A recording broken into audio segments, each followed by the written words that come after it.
हिरण को पकड़ने के लिए जब शिकारी लोग वन में जंगल में जाते हैं, एक लंबा सा जाल बांध देते हैं और छिपकर बांसुरी बजाने लगते हैं। बांसुरी की मधुर आवाज जब निकलती है तो हिरण शब्द प्रिय है। उसके कानों में जब बांसुरी की मधुर आवाज जाती है तो सब कुछ भूल जाता है और केवल शब्द उसको सुनाई देता है। अंधा होकर दौड़ने लगता है, जाल देख नहीं पाता, फंस जाता है। एक विषय के कारण हिरण मारा गया। मातंग कहते हैं हाथी को।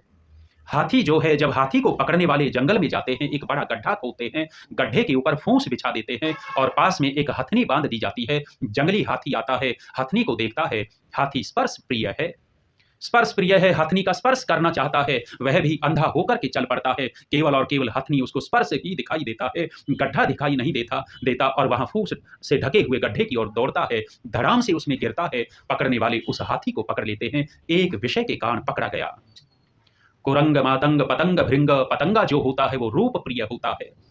चौमासे में जब दीपक जलते हैं, जिनके घर खेतों में हो, उनके अंदर कोई बल्ब जल रहा हो कमरे में, वहां कितने कीट पतंग आ जाते हैं। दीपक के ऊपर पतंगे टक्कर मारते हैं, रूप दिखाई देता है, कुछ नहीं दिखाई देता और वहां टक्कर मार मार करके स्वयं अपने शरीर को नष्ट कर देते हैं। मर गया एक विषय के कारण।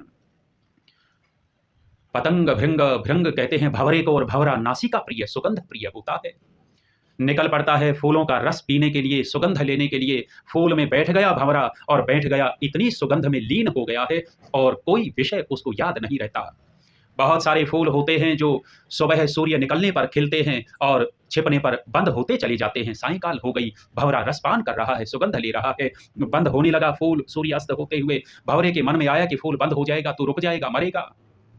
फिर भंवरा कल्पना करता है, रात्रिर्गमिष्यति भविष्यति सुप्रभातम।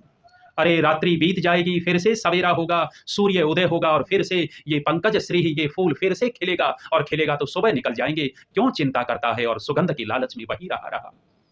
नीतिकार कहते हैं कि सवेरा हुआ है, सूर्य भी निकलना है, लेकिन सुबह सुबह मदमस्त हाथी आए और मदमस्त हाथियों ने अपनी सूंड से उन फूलों को तोड़ करके अपने पैरों के नीचे रौंद दिया। फूल के साथ साथ भंवरा भी रौंदा गया। एक विषय के कारण भंवरा मारा गया। मीना हता पंच भीरेव पंच। मीन मछली रसना प्रिय होती है। मछली को पकड़ने वाले कांटे में कोई मांस का टुकड़ा या अन्न का टुकड़ा उसमें डालते हैं, पानी में छोड़ देते हैं। मछली उसके लालच में फंस जाती है और कुछ नहीं दिखाई देता। मछली उस रसना के लालच में कांटे को पकड़ लेती है, न तो वो खा पाती, ऊपर से उलझ गई है। एक झटका देता है और वो शिकारी उसको निकाल लेता है। एक विषय के कारण मछली मारी गई। भर्तृहरि जी कहते हैं ये सब के सब प्राणी एक एक विषय के कारण मारे गए हैं। एकह प्रमादी स कथम न हन्यात्। ये मनुष्य रूपी प्रमादी कैसे न मारा जाएगा? क्यों? यह सेवते पंच भीरेव पंच। यह तो पांचों के पांचों का एक साथ सेवन करने वाला है। हम